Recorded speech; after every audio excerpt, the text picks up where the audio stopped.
parang it's a childhood dream at happy ako na napunta siya sa akin.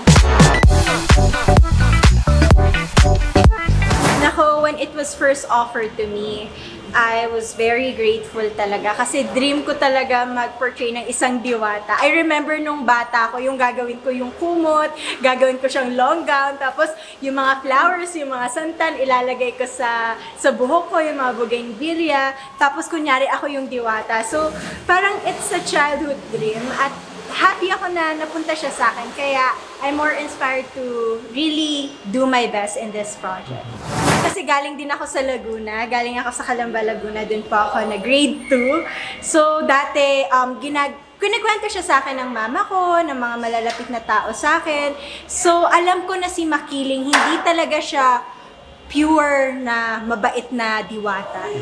Meron din siyang side na kung saan hindi siya natatakot na parusahan ang mga taong karapat-dapat na parusahan. Especially yung mga taong may ganit sa puso nila against environment.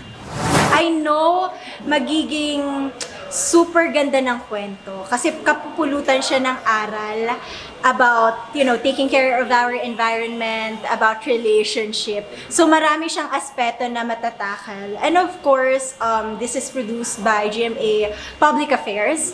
So tiwala talaga ako sa quality of story na ibibigay namin sa ating mga kapusong manonood.